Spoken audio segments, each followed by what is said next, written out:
Hey, poor Joy. So you've been telling lies all the while, trying to feel among? Joy felt cornered and ashamed. To protect her carefully crafted image, she told her friends a lie. Oh, that woman, she said, pretending to be casual. She's not my real mother. She's just someone my mother hired as a sales rep for one of our lowest business outlets. In the busy city of Lagos, there lived a woman named Eno. Eno lived a life of unyielding struggle. Her story began with a broken promise and an abandoned hope. The man she had loved and trusted rejected her and fled when she revealed that she was pregnant, leaving her to navigate the trials of single motherhood alone. Despite the crushing weight of his rejection, Anna struggled to take care of herself and unborn baby. In due time, she gave birth to a baby girl and found solace in her daughter's birth, naming her Joy as a symbol of the hope she clung to. Anna's life was a constant battle. Every day, she juggled multiple jobs, cleaning homes, selling goods at the market, and taking on any work she could find. Her earnings were little, barely enough to keep food on the table. But even more pressing was her desire to provide her daughter with the education she never had. Despite her limited primary education, Anna was determined that Joy would have a chance at a brighter future. She scrimped and saved, gathering every penny she could to enroll Joy in primary school. One day, as she walked her daughter down the school, her heart swelled with pride as she watched her daughter step into the classroom, her dreams for Joy taking their first tentative steps. As Joy grew, so did the financial strain. The cost of schooling increased and Anna's already stretched budget became more strained. Each month, she faced the harsh reality that she might not be able to afford Joy's secondary school education. The struggle to provide for Joy, coupled with the never-ending cycle of poverty, weighed heavily on Anna's spirit. The pain of her past shaped her present. Eno harbored a deep-seated bitterness towards men, stemming from the heartbreak and betrayal she had experienced.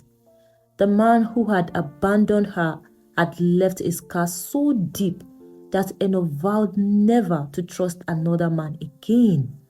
She focused solely on her daughter and herself, determined to build a life that did not rely on any man's promises.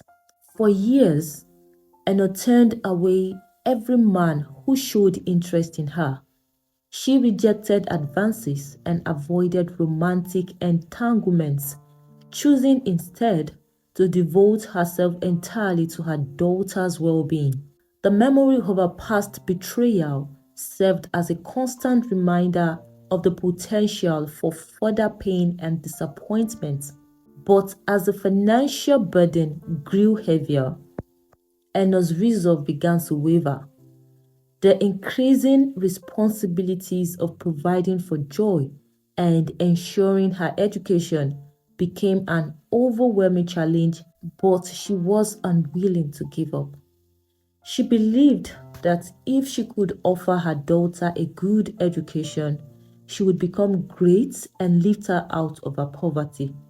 Shortly afterwards, the temptation of a potential solution presented itself in the form of Bassi, a man who had been persistently pursuing Eno with promises of a better future. Bassi was charismatic and eloquent, his words dripping with charm.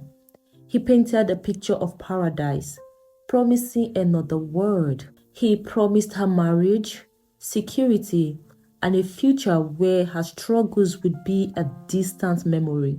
I will take care of you and your daughter. Trust me, I will give you a better life beyond your imaginations. So he would say. His sweet talk and seductive assurances wore down on Eno's defenses. The allure of financial stability and the hope of easing her burdens made her reconsider her stance. For the sake of her daughter's education and future, Eno eventually allowed herself to believe Bassie's promises. Desperate for relief and overwhelmed by her circumstances, she gave in to his advances. They became intimate, and soon after, Eno discovered she was pregnant once again. When she informed Bassie of the pregnancy, she hoped for support and understanding. Instead, Bassie's response was a cruel shock. He dismissed her with scornful words, calling her a fowl who gets easily pregnant and lays eggs everywhere. His rejection was swift and harsh, a stark betrayal that shattered her already fragile sense of hope. Bassie's disdain for the situation was evident as he distanced himself from Eno. His promises of marriage and a better life vanished as he fled the city, leaving Eno alone once more. The man who had promised her heaven on earth had abandoned her just as brutally as the first man. Now, Eno faced the daunting reality of raising two children without support. Her dreams of a better future seemingly farther away than ever. The betrayal had cut deeply, and the weight of her circumstances bore down heavily. After Bassie left her, Eno's world seemed to crumble. The man who had promised her the moon had vanished, leaving her alone with two children and no support. The heartbreak was unbearable, and the weight of her situation pressed down on her like a heavy stone. Eno struggled daily to cope with her new reality. She had to care for Joy and manage her own pregnancy. She tried to stay strong, but the stress and exhaustion were overwhelming. Every day was a battle just to make ends meet. To support herself and family, Eno took on a tough job at a building site. The work was strenuous and relentless. She had to carry heavy materials, mix cement, and do other demanding tasks. The daily fee she earned was barely enough to feed her family. Her body ached from the hard labor, but she couldn't afford to stop. Each day, she pushed through the pain, knowing that she had to provide for Joy. When the strain of laboring on the side became too much, Eno tried washing clothes for people. She bent over tubs of soapy water, scrubbing and rinsing for hours. Her back ached from the constant bending, and her hands, once strong, became swollen and painful. She did her best, but the physical toll was too great, and she had to stop. Determined to find another way to earn money, Eno started cleaning at a local school. The job was still tough, but it was less physically demanding than washing clothes. Every day, Eno swept and mopped the school's floors, trying to keep her head up despite the exhaustion. As she walked, Eno couldn't help but feel a deep sadness. She watched the students in their bright, neat uniforms, and her heart ached. She prayed fervently, hoping for a way to save enough money to send Joy to secondary school. Each time she saw the children laughing and learning, Eno imagined Joy in their place, full of promise and hope. She wept quietly while cleaning, her tears mixing with the sweat on her face. As she asked for strength to keep going and a miracle to help her daughter. Despite her prayers and hard work, the pay from cleaning the school was little. The job was physically draining and the salary wasn't enough to cover all their needs. let alone save for Joy's education. After 3 months of struggling to make ends meet, Eno knew she had to try something different. With the little savings she had gathered from her cleaning job, Eno decided to start a small pap business. She began making and selling pap, a popular fermented cereal porridge. It was a modest venture, but it was something she could manage from home. Every morning, she prepared the pap with care, hoping that it would bring in enough money to help her family. The pap business was not easy, but it gave Eno a little hope to streets and markets hawking her pap. The profits were still modest, but each bowl she sold was a step towards a better future for Joy and herself. Eno worked tirelessly, determined to make a success of her new venture. Eno's days were filled with hard work and relentless hope. Despite the many challenges, she remained steadfast, her heart full of hope that one day Joy would wear a school uniform and have the opportunities she had always wished for her. Her new pub business was a ray of hope amidst her struggles. Every morning, she went to the market to buy corn. The process was labor intensive. She had to soak, grind, and cook the corn to make the pap. Once prepared, she set out with a bucket of pap, walking through the busy streets and markets, calling out to potential customers. Hawking her pap was no easy task. The streets were crowded and competition was fierce. Eno faced many challenges. Vendors who sold similar goods, the sweltering heat, and the constant worry about her safety and that of her daughter. She walked long distances each day, hoping to sell enough to buy food and keep her business going. There were days when she returned home with only a few sum, barely enough to cover her expenses. One fateful day, as Eno was hawking her pap by the roadside in the market, disaster struck. She was carefully balancing her bucket of pap when her foot slipped while trying to cross a gutter. She lost her balance and fell flat on the ground.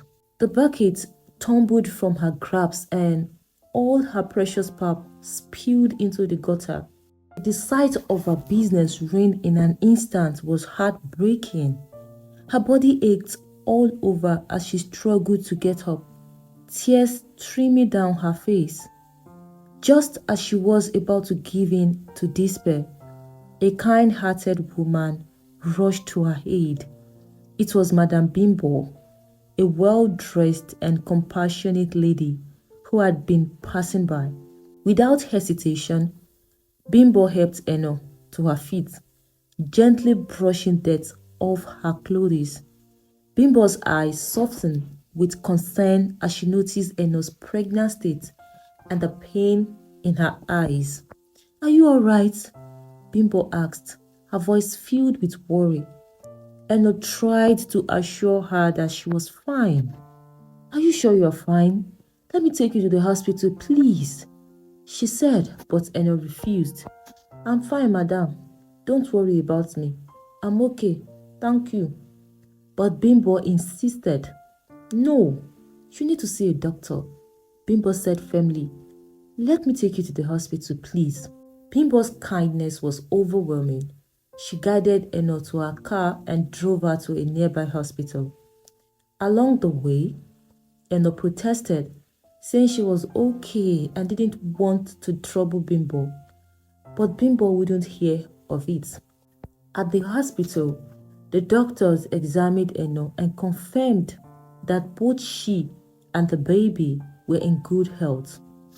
Bimbo paid the medical bills, ensuring that Eno received the care she needed. After the checkup, Bimbo took Eno to her car and began a heartfelt conversation. "What's your name?" Bimbo asked gently. "Eno," she replied, her voice still trembling from the fall. And where is your husband? Why are you out here struggling so hard with pregnancy? Bimbo's eyes were full of genuine curiosity and compassion. Eno hesitated but then poured out her heart. She told Bimbo about the man who had abandoned her, the endless days of her hard labor, and her efforts to provide for Joy and her unborn child. Bimbo listened intently, her expression reflecting deep empathy. As she spoke, Bimbo's heart ached for her. She could see the pain and determination in her eyes, and it moved her deeply. Once Eno had finished, Bimbo promised to help. She drove Eno back to her home and handed her some money to help with food and other needs. But Bimbo's kindness didn't stop there. Over the following weeks, she regularly visited Eno, bringing groceries and additional financial support. Each visit was a beacon of hope for Eno. Bimbo's generosity was a lifeline, providing not just material support, but also emotional comfort. Eno's life slowly began to improve. The extra help allowed her to rest more and focus on her well-being and family. Bimbo's frequent visits and thoughtful gifts made a world of difference, transforming Eno's bleak outlook into one filled with renewed hope and gratitude. One day, after several visits and heartfelt conversations, Madam Bimbo made a generous offer to Eno. "Let me help you take care of Joy," Bimbo said warmly. "This way, you can focus on yourself and your unborn child. It will ease your burden a bit." Eno's eyes filled with tears of gratitude. She had been struggling to manage everything on her own, and Bimbo's offer felt like a lifeline. "Thank you so much," Eno said, her voice choked with emotion. "You have no idea how much this means to me." True to her word, Bimbo took Joy into her home. Joy was welcomed into a warm and comfortable environment, a stark contrast to the modest life she had known. Bimbo's home was a beautiful place, filled with laughter and love. Bimbo had a young daughter of her own, and she was happy to include Joy in their daily life. Bimbo was a successful businesswoman running a well-regarded boutique in Lagos. Her husband was a dedicated professional, and together they made a loving family. Their home was a haven of comfort and style, a place where Joy felt safe and cherished. Bimbo enrolled Joy in one of the top and expensive private secondary schools in the area, a place of learning with well-maintained facilities and a reputation for excellence. For Joy, the first day of school was a dream come true. She marveled at the beautiful uniforms, the modern classrooms, and the well-behaved students. She knew that if not for Madam Bimbo, she would never have had the chance to experience such a privileged environment. The joy in her heart was immense as she mingled with her new classmates, feeling a sense of belonging she had never known before. Joy quickly made friends with some of the children in her new school. She listened eagerly to their stories about their families and their wealth. As they bragged about their luxurious lifestyles, Joy started to weave her own tales of opulence. She painted vivid pictures of a wealthy family with Bimbo as her mother, and she told her classmate that she came from a place of affluence. In her new world, Joy began to distance herself from her biological mother, Eno. She avoided talking about her real background and her mother's struggles. The wealth and success she observed in her new home and school had made her feel embarrassed about her past. She invented stories about her rich family to fit in with her peers, pushing away the reality of her humble origins. Meanwhile, Enoch carried her pregnancy to term and gave birth to a baby boy. The joy of having a new child was immense, but the challenges of managing a newborn alongside her pap business were still there. Through it all, Bimbo continued to be a source of huge support. She had taken great care of Eno during her pregnancy, ensuring she had proper nutrition and rest. After the birth of the baby, Bimbo's help was more crucial than ever. She brought food regularly, provided financial support, and offered emotional comfort. Her kindness was a godsend, relieving Eno's stress and allowing her to focus on caring for her baby. Bimbo continued giving her monthly allowances, and her continued support was a constant reminder of the generosity and compassion she had shown. Eno's heart was full of gratitude. She was deeply thankful to Bimbo for all she had done. The support she had received from Bimbo had been a lifeline during one of the hardest times in her life. Her gratitude was immense, and she knew that without Bimbo's help, her family's situation could have been far worse. Eno could never forget how Bimbo had turned a time of darkness into one of light and love. One day, Madam Bimbo was out of town for a business trip, and she called Eno with a request. "Hello, Eno, could you please attend the PTA meeting at Joy's school?" Bimbo asked. "I won't be able to make it, and I trust you will do a great job." Eno was both excited and nervous. It was a chance for her to be part of Joy's school life, a world she had never imagined entering. She carefully dressed in her best clothes, feeling a mix of pride and apprehension. Arriving at the school, she was struck by the beautiful surroundings and the well-dressed parents who mingled in the corridors. As she marked attendance as Joy's mother, Eno couldn't help but feel out of place. The other parents gave her curious looks, their expressions a mix of disdain and pity. Whispers started among them, and Eno noticed the uncomfortable glances. She tried to ignore them, focusing instead on the hope that her presence might somehow show her commitment to Joy's education. However, the news quickly spread through the school about Joy's real mother. Students began to whisper and laugh. Rumors grew, and soon many knew about Joy's poor mother. Some kids started calling Joy a liar, making fun of her for pretending to come from a wealthy family.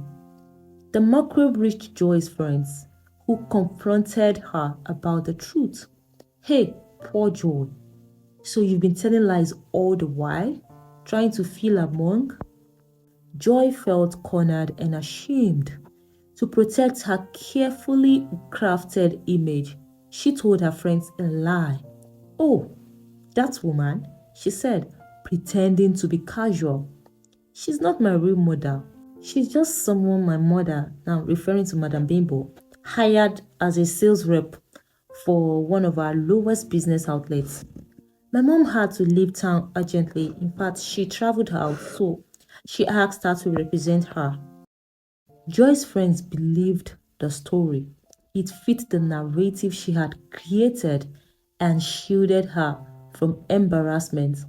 They accepted the lie, and Joy's status among her peers remained intact. Meanwhile, Eno was oblivious to the drama unfolding at the school. She was simply thrilled to be part of this prestigious institution and to see her daughter's name on the attendance sheet. Eno's heart swelled with pride and joy. Her dreams of a better future for Joy seemed to be coming true. But as time passed, Eno noticed that Joy was avoiding her calls. Her daughter rarely answered the phone and never returned her calls. This behavior worried Eno deeply. She had always been close to Joy, and the sudden distance was painful. Bimbo, on her part, would occasionally ask Joy about Eno. Have you spoken to your mother recently? Bimbo would inquire. Joy always replied with a lie, saying they talked every day. During holidays, Joy did not visit Eno, and Eno's heart grew heavier with worry. Eno began to suspect something was wrong. She wondered if Bimbo was somehow influencing Joy's behavior.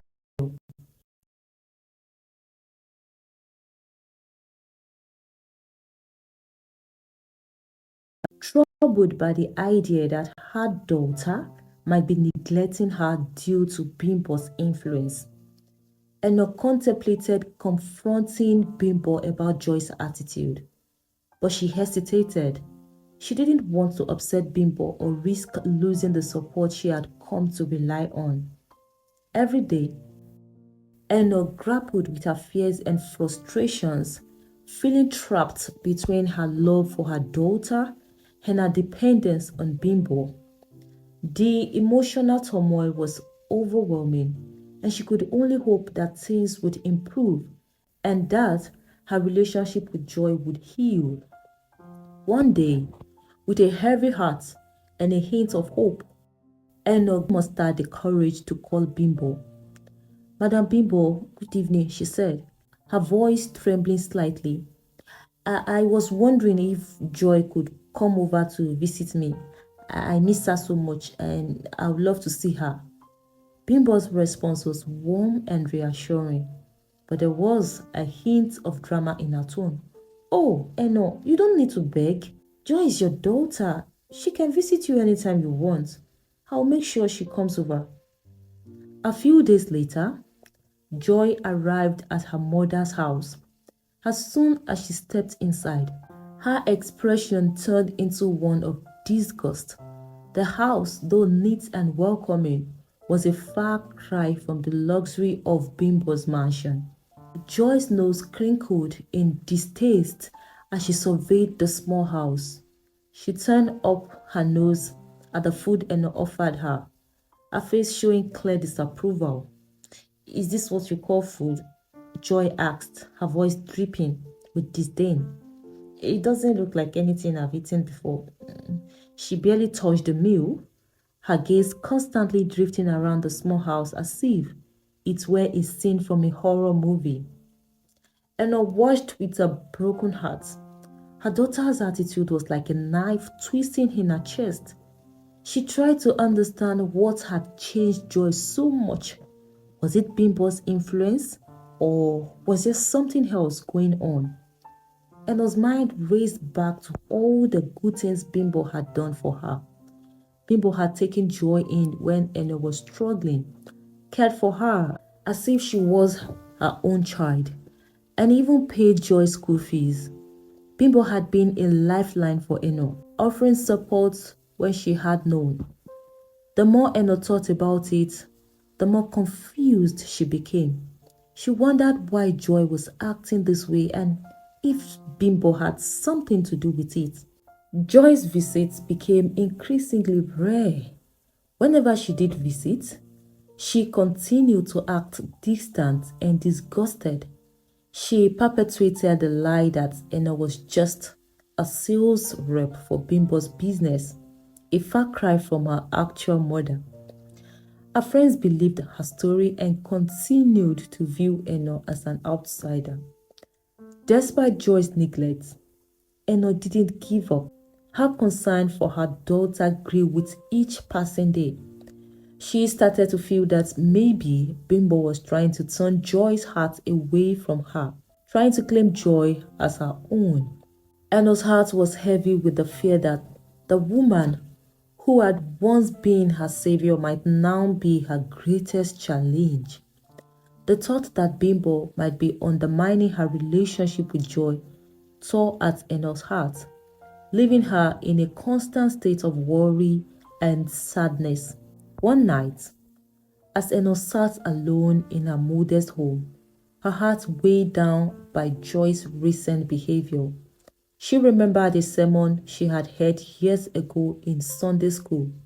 The teacher had spoken about the incredible power of words, drawing from the book of Genesis, chapter 1, where God created the world through his words. Let there be light, he said, and light appeared.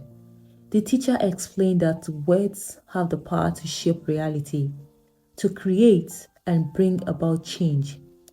What one speaks into existence can come to pass, especially when spoken with faith and conviction. And I found comfort in this revelation.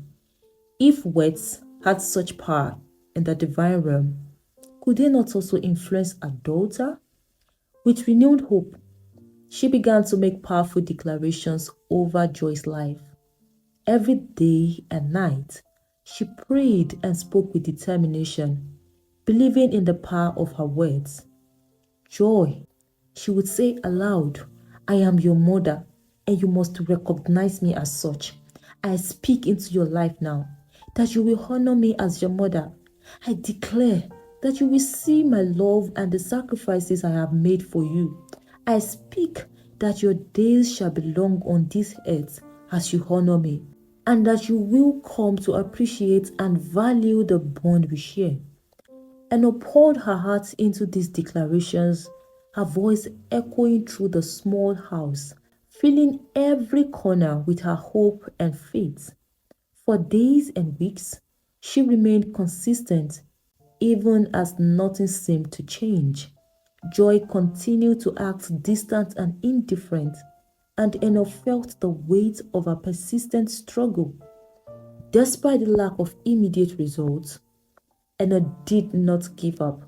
She encouraged herself with the teachings she remembered and held on to the belief that her words had power. Each day, she renewed her declarations, reaffirming her love and commitment to her daughter. Her faith in the power of words kept her going, even in the face of adversity. In her quiet moments, Eno would often reflect on the progress of her journey, finding solace in her unwavering determination.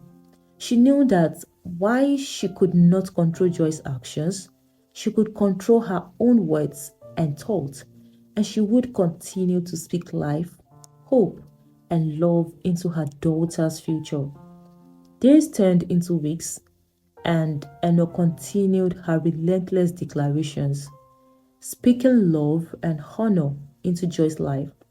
Despite the seeming silence from her daughter, each night she held on to hope, trusting that her words were not in vain. Her faith was unshaken, and she believed deeply that her persistence would eventually bear fruit. Then, one day, the change began. It started with a phone call from Joy. Ella could hardly believe her eyes when she saw Joy's name on her phone screen. With a heart full of cautious hope, she answered the call.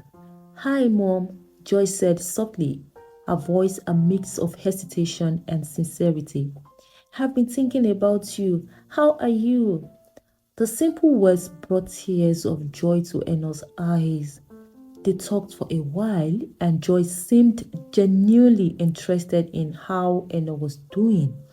It was a small but significant step, and Eno felt a spark of optimism ignite in her heart. Soon after, Joy began to visit more frequently.